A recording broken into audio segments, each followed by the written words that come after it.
Calibration of pressure transmitter. এটা pressure ট্রান্সমিটারের ছবি।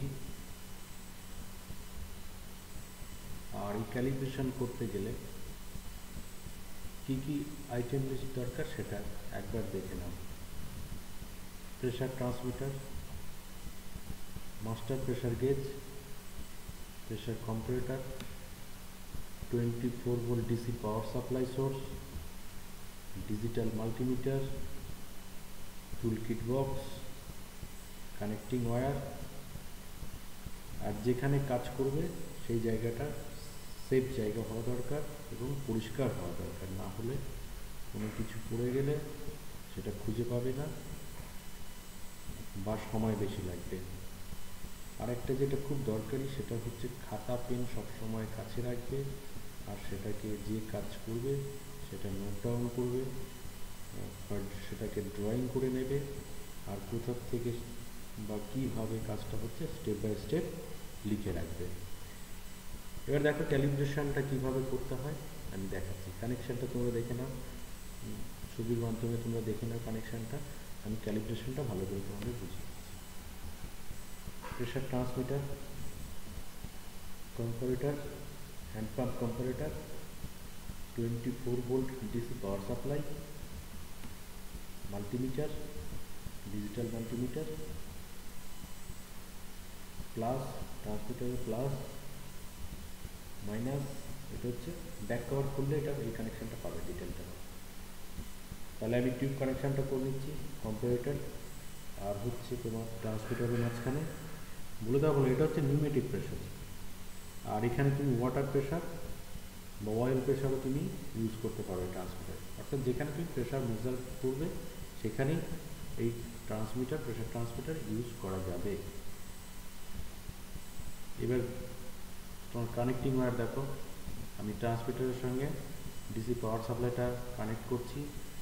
DC power supply তোমার হচ্ছে পজিটিভটা ট্রান্সমিটারের পজিটিভ লাগাচ্ছি, তারপর ট্রান্সমিটারের নেগেটিভটা মাল্টিমিটারে দেখো রেড জায়গায় যেটা প্রোব রয়েছে সেটা সেখানে লাগাচ্ছি।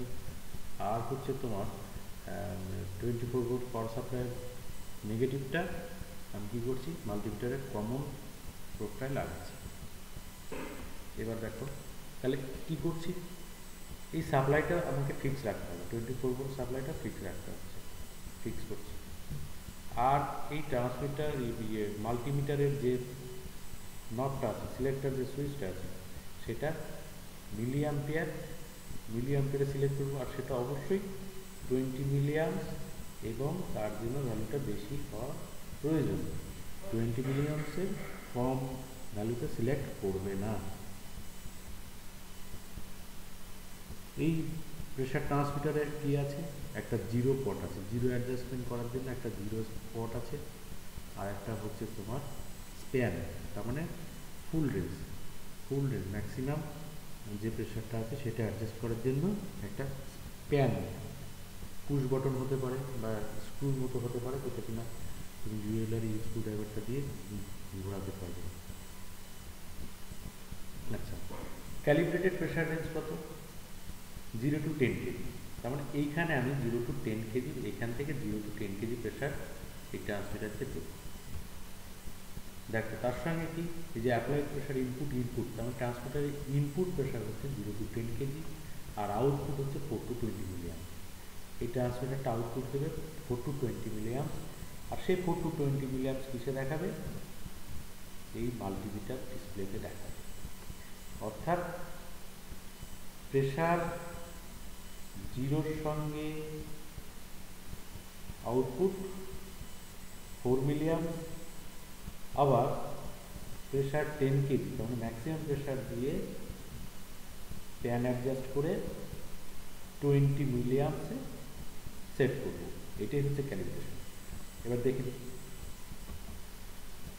তাহলে আমি প্রেশার রেঞ্জটাকে 0 to 10 KG per centimetre square প্রেশারটাকে আমি কয়েকটা ভাবে ভাগ করেছি। 0 KG, 2.5 KG per centimetre square, 5 KG, 7.5 KG, আর হচ্ছে 10 কেজি।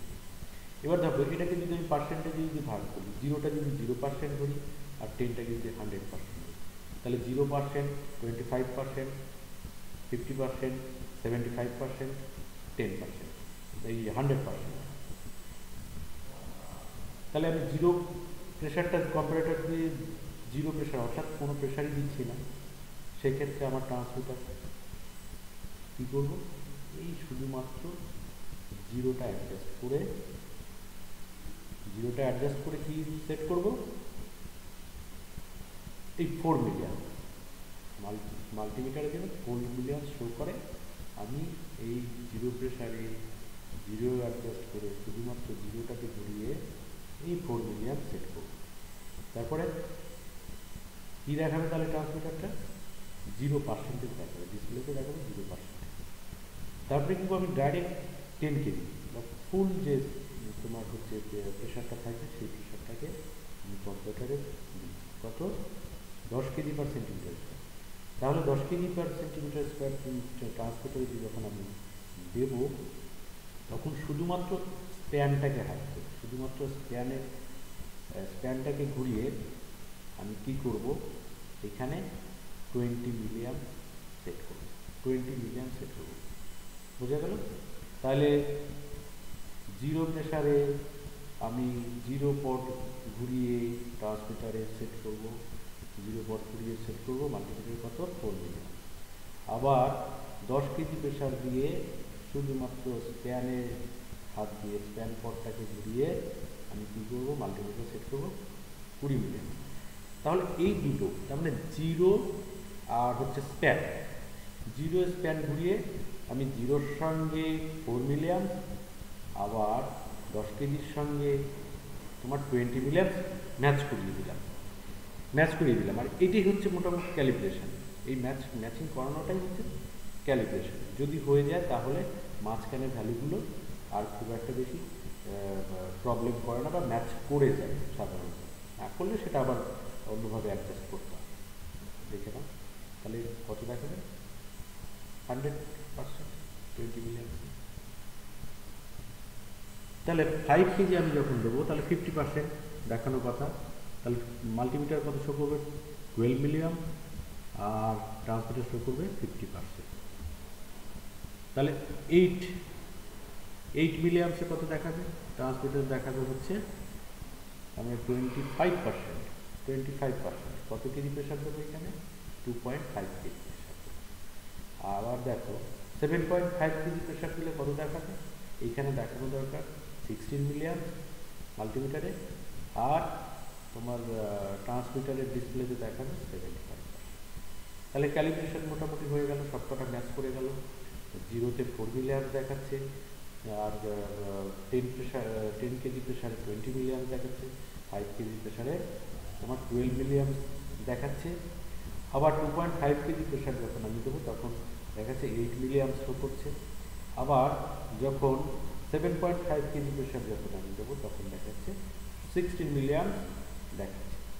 অর্থাৎ ট্রান্সমিটারটা ব্যবহারের জন্য তৈরি।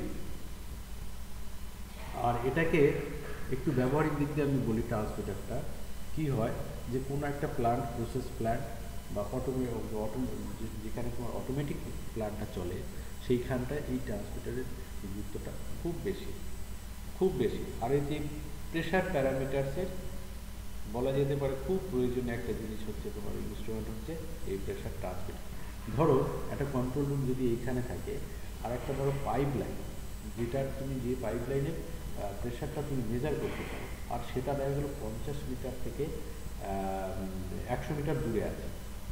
তো সেই ক্ষেত্রে কী হবে, তোমাকে এই কন্ট্রোল রুমে কাজ করতে তোমাকে আবার ফিল্ডে গিয়ে দেখতে হবে যে কত প্রেশার আছে সেটা দেখতে হবে। তাহলে সেক্ষেত্রে তোমাকে ছুটতে হবে, তো না হলে তোমাকে ম্যান পাওয়ার বাড়াতে হবে, নাহলে কাউকে ওইখানে রাখতে হবে, এটাই তো। কিন্তু সেটা নয়, এই ট্রান্সমিটারটা যখনই প্রেশারের সঙ্গে সঙ্গে এই ইলেকট্রিক্যাল যে সিগন্যালটা সেটাও ভ্যারি করছে, আর সেটা হচ্ছে কন্ট্রোল রুমের ডিসিএস বা পিএলসি। আর ডিসিএস কী থাকে, এরকম কম্পিউটার একটা মনিটরের মতো থাকে, ডিসপ্লে থাকে। তো ওইখানে তুমি বসে যে ওই পাইপ লাইনে কত প্রেশার আছে সেই প্রেশারটা তুমি এই কন্ট্রোল রুমে বসেই দেখতে পাবে।